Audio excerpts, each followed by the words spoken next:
In the studio with me is Gareth Lloyd-Jones in Cape Town, the MD of Ecowize, and in Johannesburg it's Kevin Lovell, who is the CEO of the South African Poultry Association. Gentlemen, thanks very much for joining us today. Let's talk about this now. I'm going to come straight to you, Gareth, in Cape Town. I mean, you're not talking about bailout now. We bail out the banks because they're inefficient. They're a strategic asset, I suppose. Why on earth will we sort of go for the bailout that you're talking about? Because, I mean, government support means a bailout for an industry that clearly isn't doing well. Well, I think the term bailout, I think, is probably the wrong term. I would say that what's probably a better term is to look at a way that the playing fields can be levelled opposite the imports that are coming into the country, so that there's fair competition amongst all, because those playing fields are not level. And I think the second thing is to look at a macroeconomic picture and understand what the impact of those imports would have on our country from an employment point of view and from a food security point of view going forward. Okay, before we go to Joburg, what do you mean the playing fields are not level? Well, just to put it in perspective, South Africa slaughters about 19 million birds a week, whereas Brazil, for example, one of the players does about 145 million a week. So they've geared their entire industry up to export. I mean, it was a government initiative. Brazil, the government provides them with subsidies on maize, to gear them up to export. So really, it is a situation where the playing fields aren't that level, and then you bring in the rand in terms of hedging against that, and again you've got another situation in terms of the price the product can be landed here. Okay, well, let's go to Joburg now and speak to Kevin to see if he agrees with that. Kevin, is that a fair assessment of your sentiments as well? The thing that I would ask is, why doesn't the South African industry and the South African government do exactly what the Brazilian government has done and gear the South African market for exports as well? I mean, trade one off against the other, or is that not feasible? Well, we'd really like to be able to export to all the countries that are importing into us, or the Brazilians, for example, can happily send to us and we can't send to them. So the market's closed for a range of technical and health type reasons. Most of them can be easily overcome if we wanted to. But we're not really looking so much as a bailout. What we're actually talking about here is something like the Motor Industry Development Program, which is a long-term support for an industry, and it has long-term benefits. Currently, the motor industry has about 100 billion rand turnover. That's the component and the cars. And it employs many thousands of people. We're about a 50 billion rand industry, and we're not as big as the cars, but we feel that we have something significant to offer because we offer rural stability and a rural economy. We simply cannot compete against Brazil without being part of a government-sanctioned program of support. Okay, let's talk about now the consumer side of things. I mean, forgive me for being simplistic. The only thing I know about chickens is that I keep 2 chickens at home and they lay eggs for me because I'm a vegetarian. But let me look at it this way: the people just down the road from this studio in Khayelitsha and the smart people just across the mountain in Constantia, if they can buy a chicken that tastes pretty good, it doesn't matter where it comes from. If it's cheaper coming from Brazil, then surely that is in the interest of the consumer, or is it not that simple? Well, there are 2 ways of looking at this. The one is that chicken that comes in from most countries in the world is cheaper than South African chicken, and Gareth alluded to one of the reasons, which is the price of feed, maize and soya, which we pay a lot more for. On technical efficiency levels, we're actually better than the Americans, for example, and almost as good as the Brazilians. But on price competitive, we're not there. Then there's also unfair trade, dumping and things like that. So yes, the person in Khayelitsha or Constantia, whichever one you choose, would be able to buy imported chicken at a lower price. However, where does the job come from that provides the disposable income to pay for that chicken?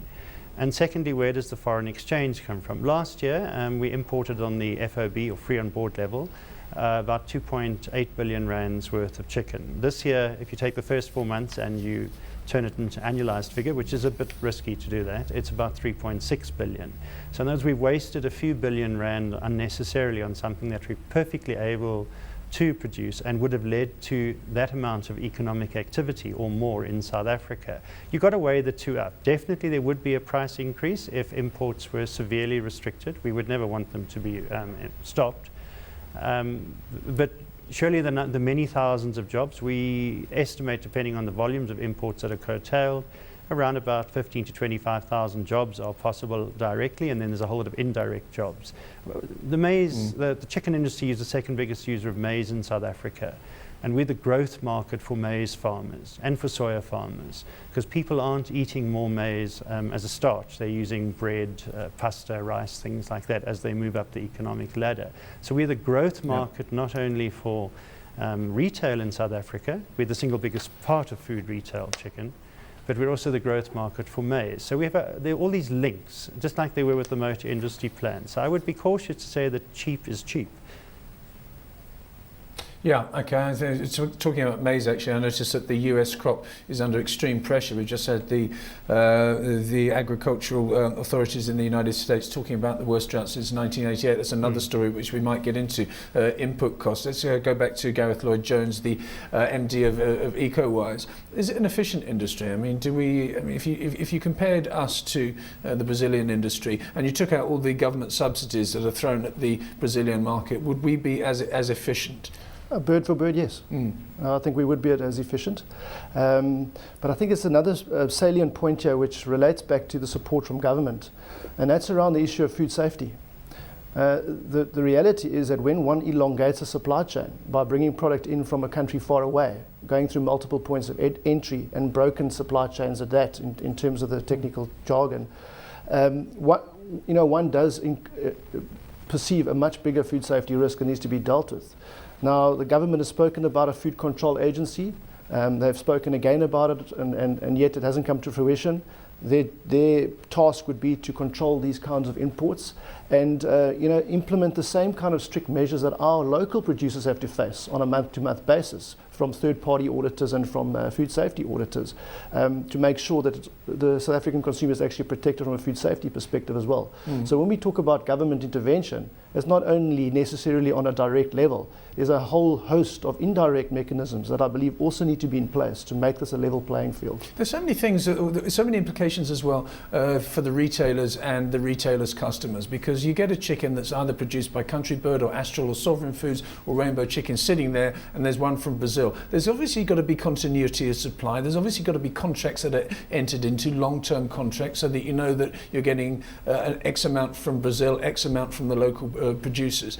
And it just seems to me that perhaps the Brazilian chicken that's coming in cheaper, if it is coming in cheaper, is that being passed on to the consumer? Or are the retailers taking that little bit of extra margin for themselves? Well, I think what the research has shown us worldwide is that although you see initially a decrease in the price to the consumer, the prices do normalize, and ultimately the retailers have benefited from that price strategy.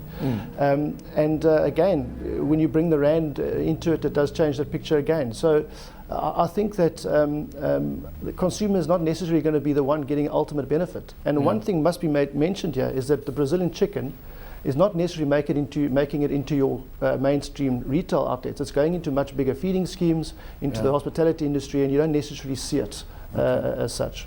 Kevin, just back to you now in the last minute or so. It's a very difficult juggling act that we've got here. On the one hand, do we pander to the consumers' whims, and on the other hand, as you quite rightly pointed out, there's no whims to pander to if they haven't got a job, and this industry does provide jobs. On the other hand, you've got the rand, which is so volatile, and as I said, you've got the Chicago Board of Trade corn price going up at the moment because of the drought in the United States Midwest. Just to summarise, what would you like to see done right now?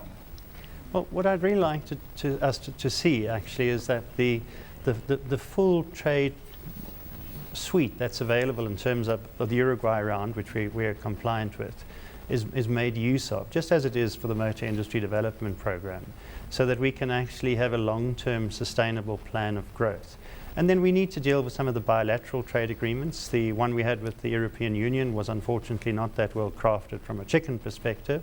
And we're battling, we as a country, not we as an industry, to get the Europeans to agree on a revised version, an EPA or EPA.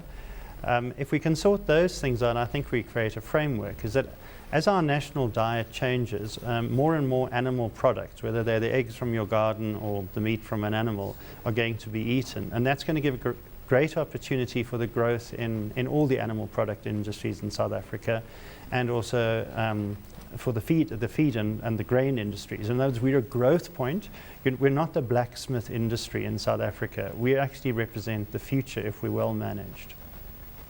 Okay, Kevin, thanks very much for your insights this morning. That's Kevin Lovell, the CEO of the South African Poultry Association. Gareth, thanks so much for joining us in Cape Town. Gareth Lloyd-Jones is the MD of Ecowize.